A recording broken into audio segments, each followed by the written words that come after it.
आज मैं लेकर आई हूं आपके लिए विज्ञान एवं प्रौद्योगिकी यानी साइंस एंड टेक्नोलॉजी से रिलेटेड इम्पॉर्टेंट क्वेश्चन।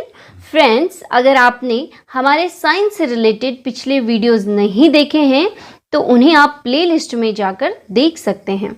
फ्रेंड्स, आज जो हम साइंस एंड टेक्नोलॉजी के इम्पॉर्टेंट क्वेश्चन डिस्कस करने वाले हैं या पढ़ने वाले हैं, वो सभी competitive exam point of view से बहुत इंपॉर्टेंट होने वाले हैं। अगर आपको मेरा ये वीडियो पसंद आता है तो इस वीडियो को लाइक व शेयर जरूर करिएगा और साथ ही हमारे चैनल को सब्सक्राइब करना बिल्कुल ना भूलें। तो फ्रेंड्स, डिस्कस करते हैं हम विज्ञान एवं प्रौद्योगिकी यानी साइंस एंड टेक्नोलॉजी से related important question.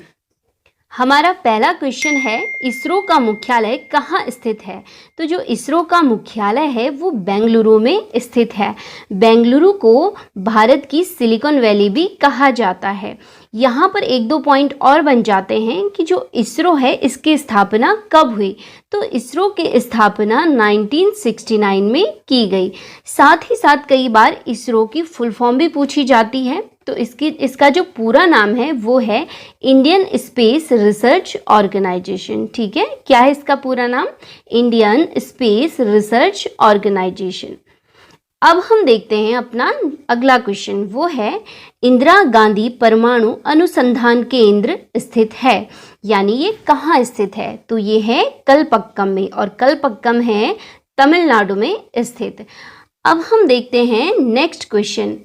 Next question है, भारत का पहला वैज्ञानिक उपग्रह आर्यभट्ट किस देश से छोड़ा गया? ठीक है, जो भारत का पहला उपग्रह था, आपको पता है कौन सा था? वो आर्यभट्ट था। वो किस देश से छोड़ा गया, यानी हमने किस देश की हेल्प ली थी? था तो वैज्ञानिक, था तो पूरा भारत का ही, लेकिन हमने दूसरे देश से इसे प्रक्षेपित किया था, तो वो था रूस। ठीक है, जिसे पहले यूएसएसआर भी कहा जाता था। इसको प्रक्षेपित किया गया, यानी आर्यभट्ट को छोड़ा गया अंतरिक्ष के लिए 1975 में। कई बार इसका साल पूछा जाता है, कब छोड़ा गया? 1975 में। नेक्स्ट क्वेश्चन है, भारत का मंगलयान कब प्रक्षेपित किया गया था? तो जो भारत का मंगलयान था वो मंगल ग्रह के अध्ययन के लिए किस वर्ष भेजा गया? तो ये भेजा गया 2013 में। मैं यहाँ पे मंगलयान से रिलेटेड कुछ इंपॉर्टेंट फैक्ट आपको बता देती हूँ। जैसे जो मंगलयान था इसका पूरा नाम था मार्स ऑर्बिटल मिशन, और भारत का ये प्रथम प्रयास था जब वो मंगल ग्रह पे जा रहा था।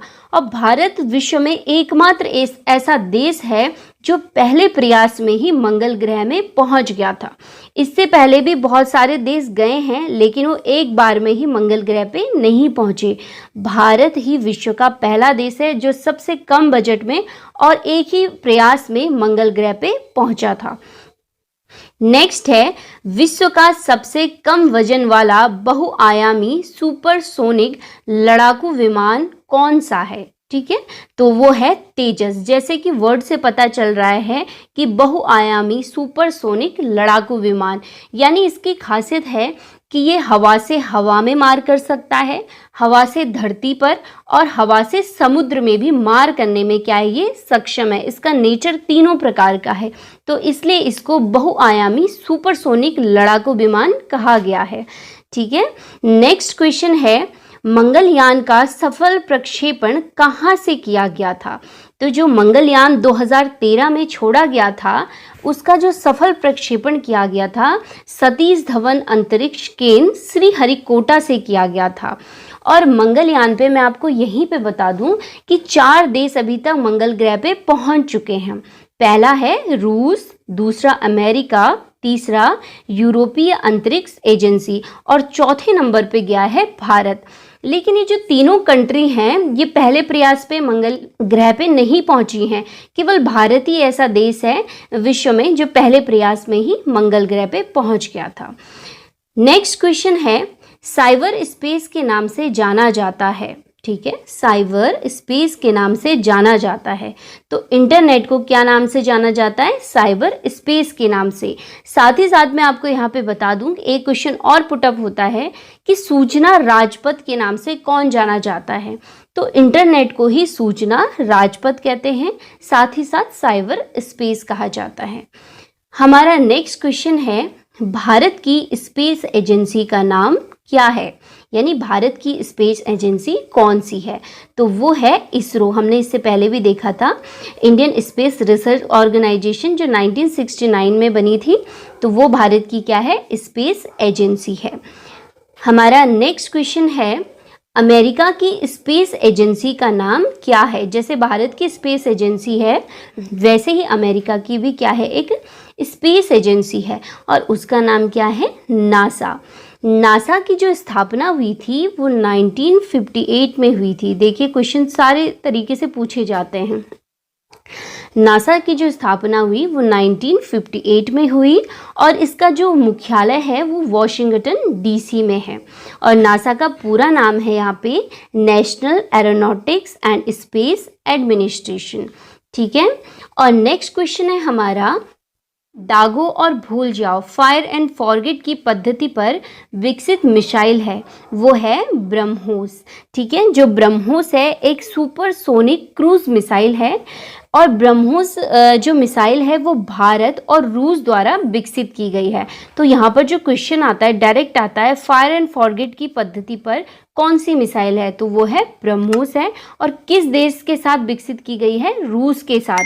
इसकी जो नेचर है इसका, ये सतह से सतह पर मार करता है, लेकिन इमरजेंसी कंडीशन पर ये पनडुब्बी से भी वार कर सकता है, पानी के अन्य किसी भी जहाज से कर सकता है, जमीन से भी इसको छोड़ा जा सकता है। तो कैसी मिसाइल है, एक सुपरसोनिक क्रूज मिसाइल है।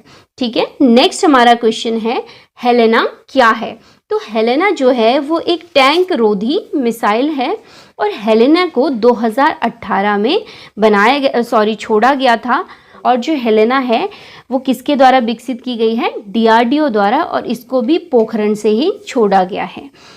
हमारा नेक्स्ट क्वेश्चन है, भारत द्वारा सर्जिकल स्ट्राइक, ठीक है, ढंग से क्वेश्चन पड़ेगा। सर्जिकल स्ट्राइक के दौरान वायुसेना ने किस विमान का उपयोग किया?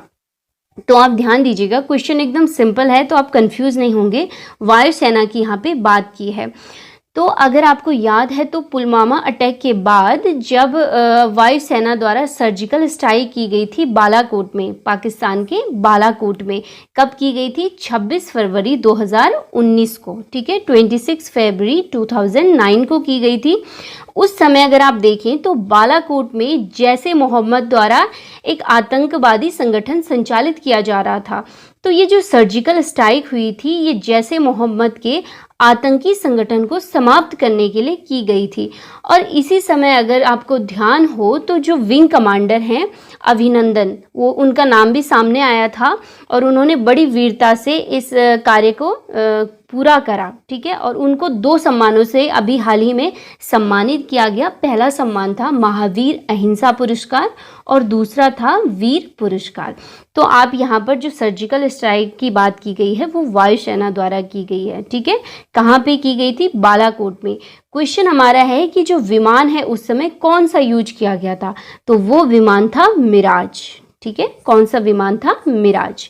बढ़ते हमारे नेक्स्ट क्वेश्चन की ओर, वो है भारत में गगनयान परियोजना संबंधित है। तो भारत की जो गगनयान परियोजना है वो चंद्रमा से रिलेटेड है। किससे रिलेटेड है? चंद्रमा से रिलेटेड है। और भारत का ये पहला यान होगा जिसमें मानव भेजा जाएगा चंद्रमा पर। ठीक है, और जो इसका अभियान रखा गया है, टाइम पीरियड रखा गया है, वो 2021 और 22 के अंतर्गत इसको भेजा जाएगा। ध्यान रखिएगा, गगनयान भारत की ऐसी पहली परियोजना होगी जिसमें चंद्रमा पर मानव भी साथ में जाएगा। अब हम देखते हैं नेक्स्ट क्वेश्चन। नेक्स्ट क्वेश्चन है, सर्वप्रथम मानव हृदय प्रत्यारोपण यानी हार्ट ट्रांसप्लांट किस देश में किया गया था? तो वो किया गया था साउथ अफ्रीका यानी दक्षिण अफ्रीका में। आपको ध्यान होगा कि 1967 में डॉक्टर क्रिश्चियन बर्नार्ड ने क्या करा था? पहली बार मानव का हृदय प्रत्यारोपण किया था। अगर आप देखें वर्तमान डाटा अगर आप देखें तो हर वर्ष जो ऑपरेशन होते हैं हार्ट ट्रांसप्लांट के, तो लगभग 5000 होते हैं हर साल। ठीक है, और ये कब किया गया था स्टार्ट? 1967 में। नेक्स्ट क्वेश्चन है, पॉलीग्राफ है। ठीक है, कई बार मिलाने के लिए आ जाता है ये क्वेश्चन, या डायरेक्ट पूछा जा सकता है। तो जो पॉलीग्राफ है वो मनुष्य का झूठ पकड़ने वाली एक मशीन है। ठीक है, नेक्स्ट क्वेश्चन है, दूध में हुई मिलावट किससे पता की जाती है? आपने देखा होगा बहुत सारी दुकानों में चेकिंग की जाती है, पनीर, दूध, इन सब की। तो उनके पास ऐसा कौन सा केमिकल होता है कि वो पता लगा देते हैं कि ये प्राकृतिक है या सिंथेटिक है? तो एक वो आता है केमिकल जिसे हम कहते हैं रीएजेंट। क्या कहते हैं? रीएजेंट। जो रीएजेंट होता है, अगर उसकी एक बूंद भी दूध में गिर जाती है तो तुरंत पता चल जाता है कि ये प्राकृतिक है या सिंथेटिक दूध है। ठीक है, नेक्स्ट क्वेश्चन है हमारा, कौन सा भारतीय उपग्रह लगातार 3 बार प्रक्षेपित किया गया फिर भी असफल रहा? क्वेश्चन आता है ये बहुत बार। ठीक है, रोहिणी था हमारा ऐसा उपग्रह जिसको 1979, 1980, 1981 में 3 बार लगातार भेजा गया। इसका जो उद्देश्य था वो था पृथ्वी का निरीक्षण करना, लेकिन जब ये तीनों बार भेजा गया तो ये तीनों बार क्या रहा? असफल रहा। इसके ठीक 2 साल बाद 1983 में इसको फिर से भेजा गया, रोहिणी को इसी नाम से, और ये फिर क्या रहा? सफल रहा। ठीक है, तो पहला उपग्रह वो उपग्रह जो लगातार 3 बार फेल हुआ वो कौन था? रोहिणी था। नेक्स्ट क्वेश्चन है, विश्व का प्रथम रिएक्टर कौन सा है जो थोरियम और यूरेनियम ईंधन का उपयोग करता है? तो वो है कामनी।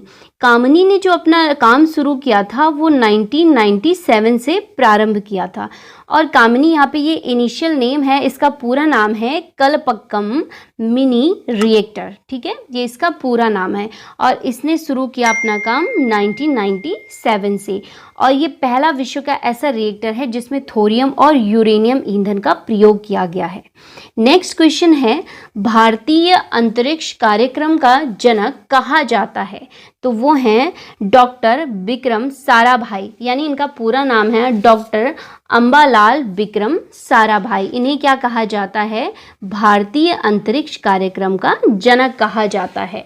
नेक्स्ट है, भारत में किस वर्ष यहाँ पे है ये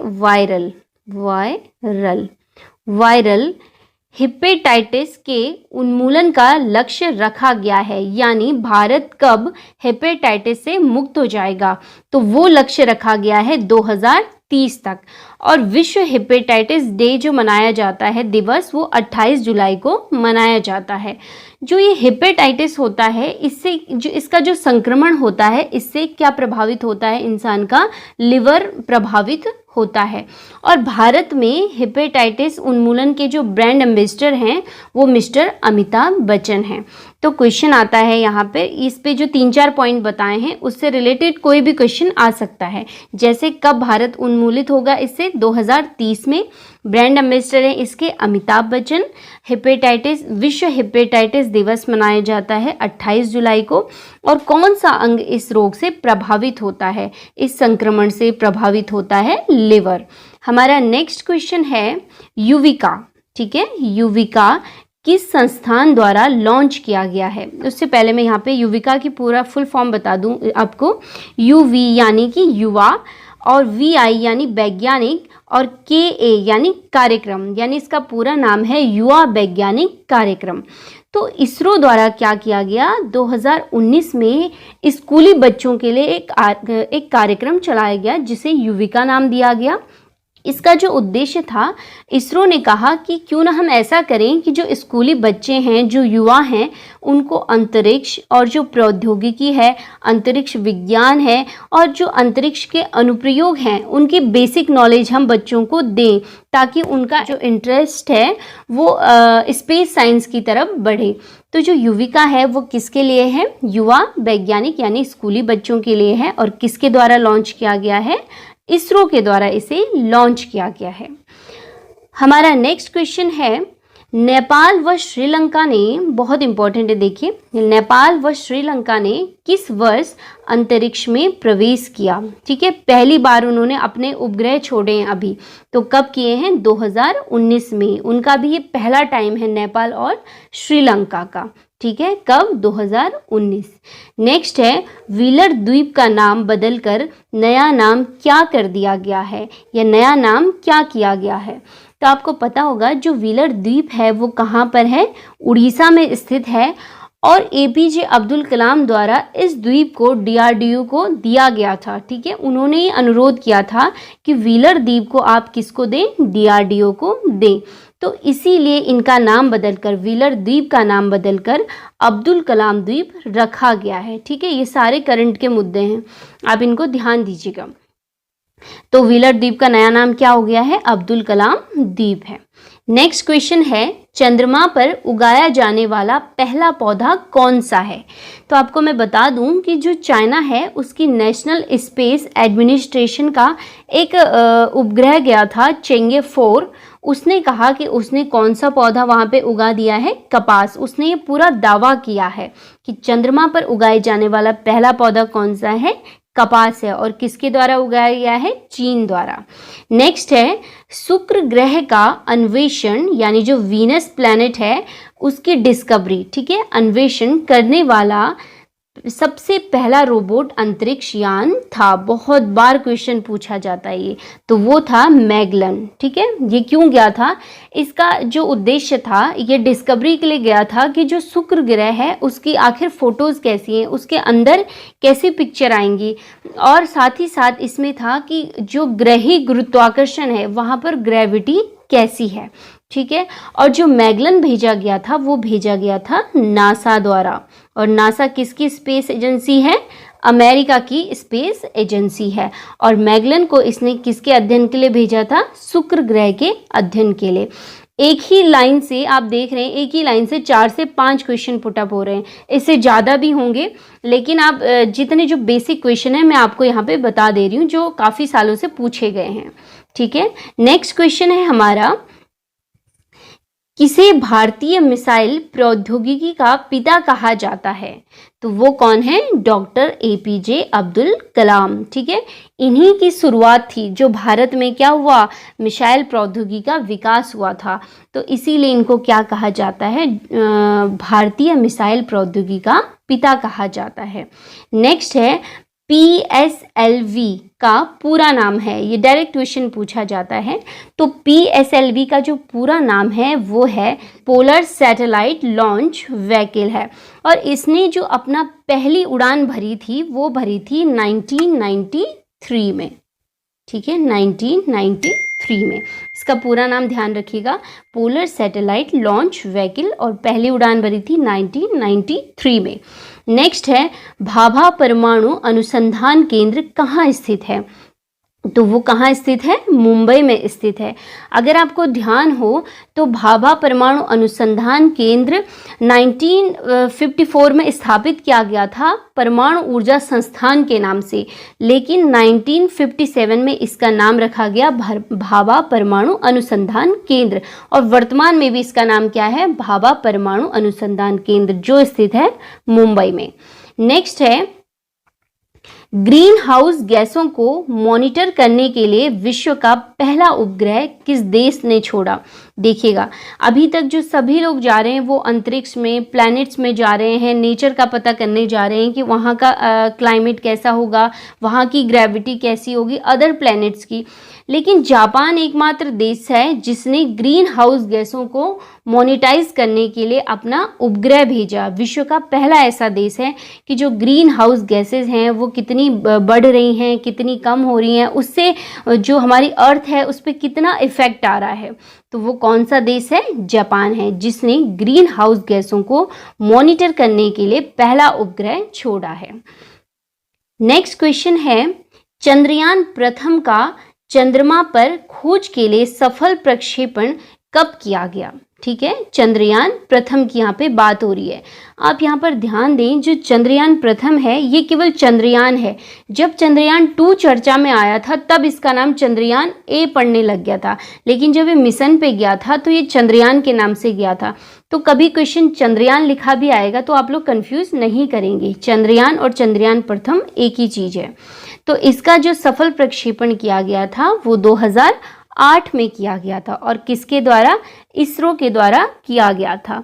अगर आप देखेंगे तो ये चंद्रमा पर भारत का पहला क्या था? अंतरिक्ष यान था। ठीक है, ध्यान रखिएगा, चंद्रयान चंद्रमा पर भारत का पहला अंतरिक्ष यान था। नेक्स्ट है, भारत का पहला परमाणु परीक्षण कब किया गया?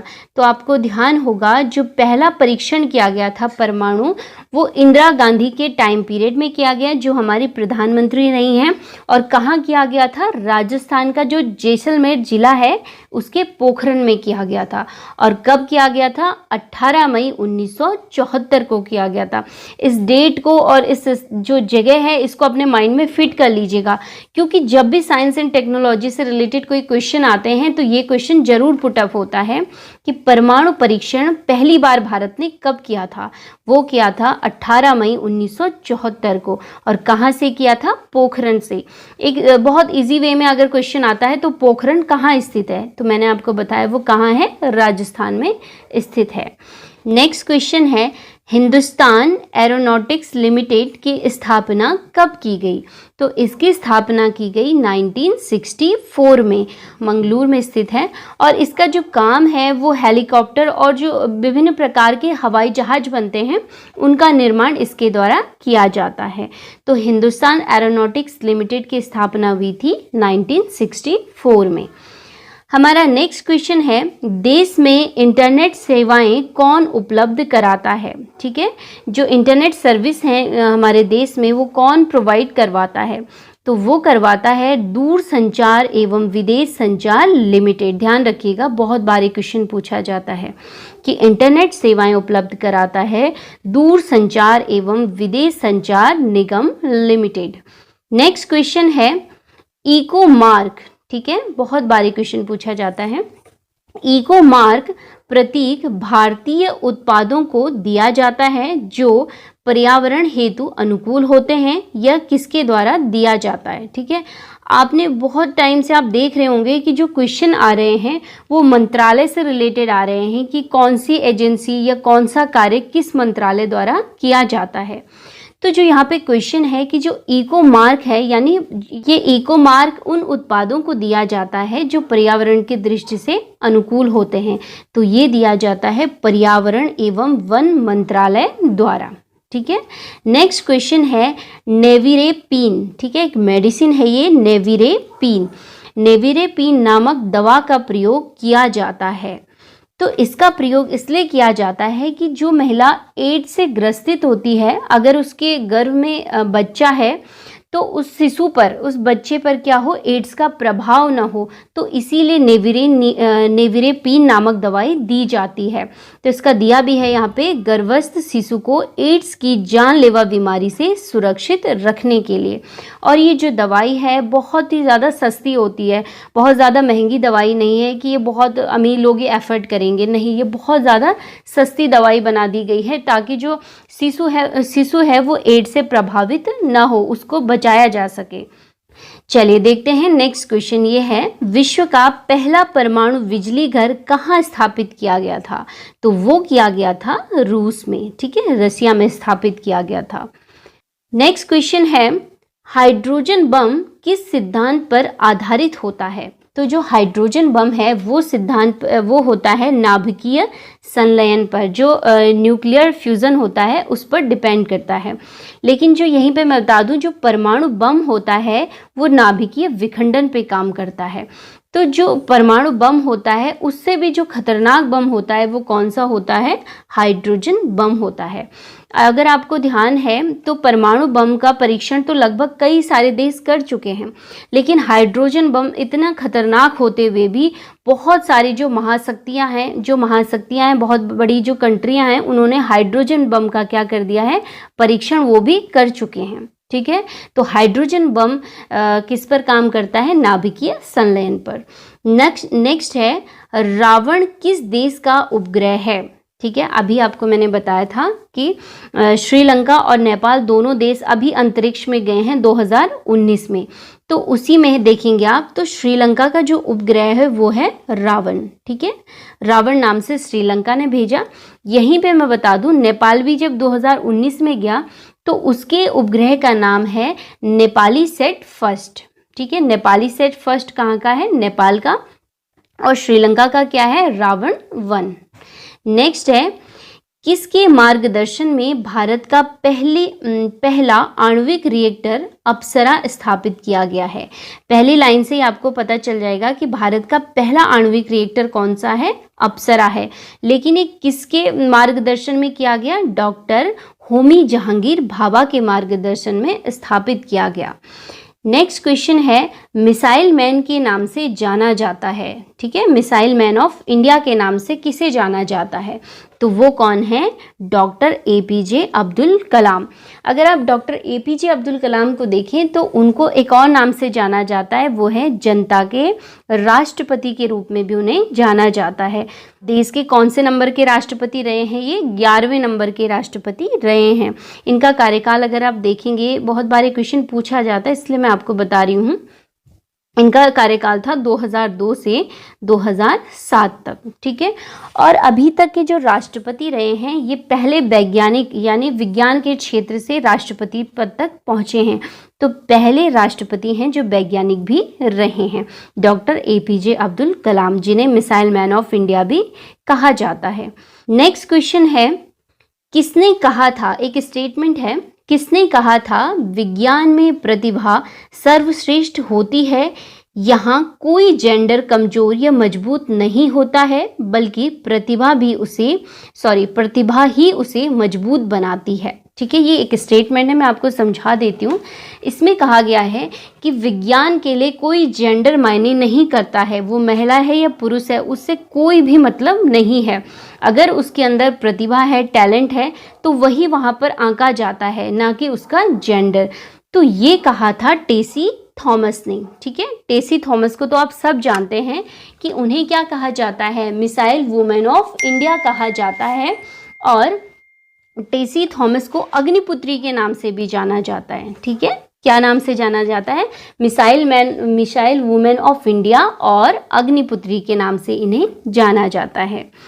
देखते हैं नेक्स्ट क्वेश्चन, ये है कोबाल्ट 60। ठीक है, कोबाल्ट 60 और फास्फोरस 32 का उपयोग किस बीमारी के उपचार में किया जाता है? तो वो है रक्त कैंसर, ब्लड कैंसर के उपचार में इसका प्रयोग किया जाता है।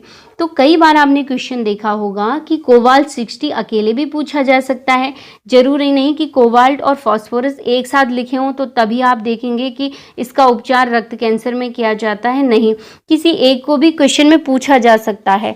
और बहुत बार ऑप्शन में रक्त कैंसर भी नहीं आएगा, सिंपल कैंसर भी आएगा, तो भी आपको कैंसर को टिक करना है। ठीक है, और अगर ब्लड कैंसर दिया होगा तो आपको ब्लड कैंसर टिक करना है। नेक्स्ट है, यदि कोई मानवीय रोग विश्व के बृहद क्षेत्र में, एक बड़े से क्षेत्र में फैलता है तो उसे क्या कहते हैं? ठीक है, तो उसे कहते हैं पैंडेमिक। ठीक है, क्या कहते हैं? पैंडेमिक, जिसे हम क्या कहते हैं? महामारी। वर्तमान समय में आप देखेंगे तो कोरोना भी क्या है? एक महामारी है। चलिए नेक्स्ट क्वेश्चन देखते हैं, मैगलन अंतरिक्ष यान किस ग्रह पर भेजा गया? ये क्वेश्चन रिपीट हो गया है, लेकिन हम देख लेते हैं। जो मैगलन अंतरिक्ष यान भेजा गया था वो शुक्र ग्रह पर भेजा गया था। किसके द्वारा? नासा के द्वारा भेजा गया था। अब देखते हैं नेक्स्ट क्वेश्चन, डीपीटी का टीका किस बीमारी में सुरक्षा के लिए लगाया जाता है? ठीक है, बहुत बारी क्वेश्चन पूछा गया है। ये लगाया जाता है डिप्थीरिया, काली खांसी और टिटनिस की सुरक्षा के लिए। ठीक है, आपको बहुत सारे ऑप्शन दिए होंगे, लेकिन आपको उन्हीं ऑप्शन को टिक करना है जिसमें 3 चीजें लिखी होंगी, डिप्थीरिया, काली खांसी और टिटनिस।